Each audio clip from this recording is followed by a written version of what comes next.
Welcome back everyone. I am Naveen and today we are going to learn about the topic जैसे कि mention है DLCO या फिर TLCO. D stand for diffusion capacity, L stand for lungs and CO for carbon monoxide, T for transfer factor. अब हम देखते हैं कि DLCO या TLCO क्या होता है, ये किस तरह काम करता है और इसमें कौन कौन से ऐसे एडवांसमेंट हैं जिसकी वजह से हम स्पायरोमेट्री के बाद DLCO या TLCO को परफॉर्म किया जाता है और आखिर दो नाम क्यों रखे गए हैं, क्या कन्फ्यूजन था कि हम पहले इसको DLCO बुलाते थे अब इसको TLCO बुलाने लगे हैं.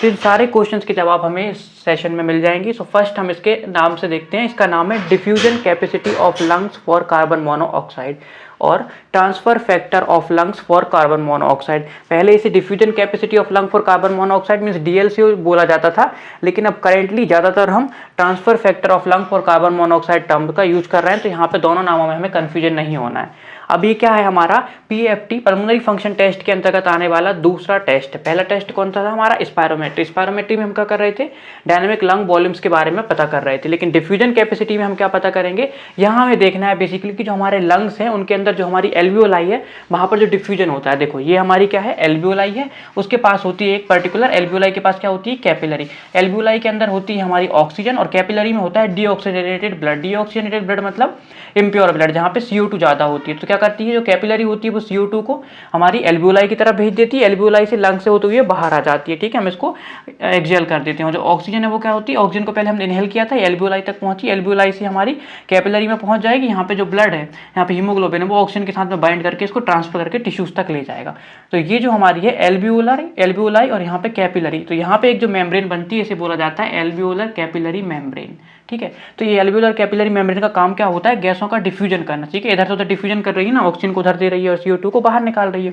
तो यही जो प्रोसेस होती है इसको बोलते हैं डिफ्यूजन. अब बेसिकली ये जो डिफ्यूजन है ये सही तरह से काम कर रहा है या नहीं, इसी को चेक करने के लिए हमारा DLCO या TLCO टेस्ट परफॉर्म किया जाता है. ठीक है, तो कोई कॉम्प्लेक्स टेस्ट तो नहीं लग रहा होगा, वैसे देखने में नहीं लगता यार. एल्वियोलाई के लेवल पे हम तो सोचो, एल्वियोलाई के लेवल पे सारा काम चल रहा है. एल्वियोलर कैपिलरी कितनी छोटी होती है, ठीक है, हम देख भी नहीं पाते उन्हें.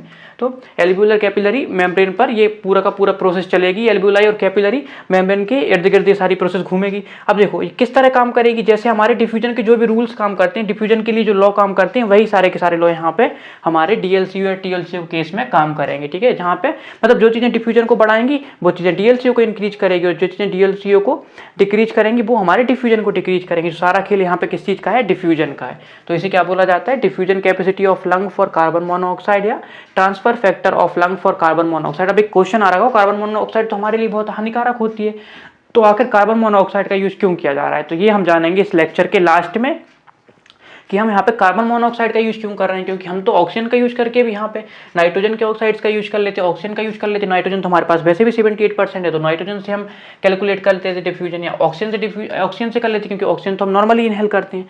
तो फिर आखिर यहाँ पे कार्बन मोनोऑक्साइड का ही यूज क्यों हो रहा है, जबकि हम जानते हैं कि कार्बन मोनोऑक्साइड क्या होती है, हमारे लिए हानिकारक होती है. क्या बनाती है, कार्बोक्सी हीमोग्लोबिन बनाती है बॉडी में जाकर, जो कि बहुत नुकसानदायक होता है हमारे लिए. चलो, तो इन सब चीज़ों के बारे में भी हम डिस्कस करेंगे. पहले हम जान लेते हैं कि DLCO बेसिकली होता क्या है, क्या ये एस्टिमेट करता है, क्या क्या चीज़ें हमें इससे मिलती हैं और इसकी हिस्ट्री क्या है.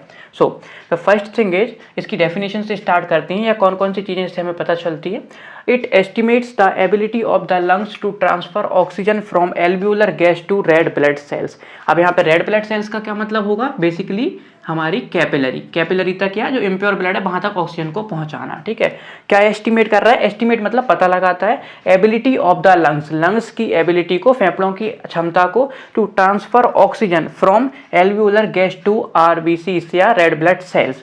तो हमारा जो DLCO टेस्ट है ये किस चीज़ का पता लगाता है, बेसिकली ये हमारी लंग्स या हमारे जो फेफड़े हैं उनकी क्षमता का पता लगाता है कि वो कितनी अच्छी तरह से ऑक्सीजन को रेड ब्लड सेल्स की ओर ट्रांसफर कर रहा है. मतलब जो ऑक्सीजन हम इनहेल कर रहे हैं, हम सांस ले रहे हैं, अब इस जो हम सांस लेते हैं इसमें हमारे पास क्या होता है, यार इनहेल करते हैं उसमें हमारे पास क्या होती है, कई गैसेस होती हैं, लेकिन मेजर काम किसका है, ऑक्सीजन का. ऑक्सीजन क्या करती है, ऑक्सीजन हमारी एल्वियोलाई से चली जाती है कैपिलरी में. कैपिलरीज क्या होती है, बाद में जाके क्या करती हैं, हमारी इकट्ठा होते हुए कैपिलरीज हमारी जाती हैं और बाद में जाके अल्टीमेटली क्या हो जाती है, इसमें क्या होती है, डिस्ट्रीब्यूशन हुआ ना हमारे कैपिलरीज का. जैसे एल्वियोलाइज थी पहले हमारे पास, एल्वियोलाइज हमारे कैपिलरी में गया.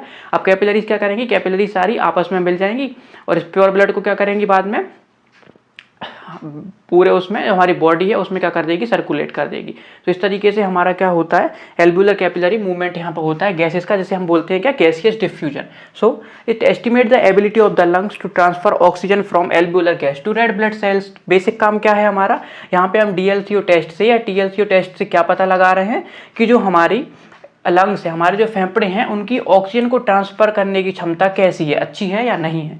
बेसिकली हमें यहाँ पे पता लगाना है कि जो हमारे लंग्स हैं वो अच्छी तरह से ऑक्सीजन को ट्रांसफर कर पा रहे हैं या अच्छी तरह से ऑक्सीजन और कार्बन डाइऑक्साइड का जो गैसियस एक्सचेंज है वो हो पा रहा है या नहीं हो पा रहा है।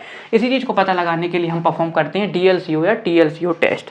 इसके अलावा और क्या प्रोवाइड करेगा हमें और हमारा DLCO, it also provide objective measurement of lung functions. ठीक है, जो हमारे लंग फंक्शन है, फेफड़ों की कार्य है, फेफड़ों का जो काम है, उसका एक ऑब्जेक्टिव मेजरमेंट भी हमें प्रोवाइड करता है, एक रफ मेजरमेंट प्रोवाइड करता है कि जो हमारे लंग्स हैं वो ठीक तरह से काम कर रहे हैं या नहीं कर रहे हैं। ठीक है, तो ये तो हमारा टेस्ट हो गया। अब टेस्ट को किसी ने डेवलप किया होगा, जिसने डेवलप किया होगा उसके बारे में थोड़ा सा जान लेते हैं।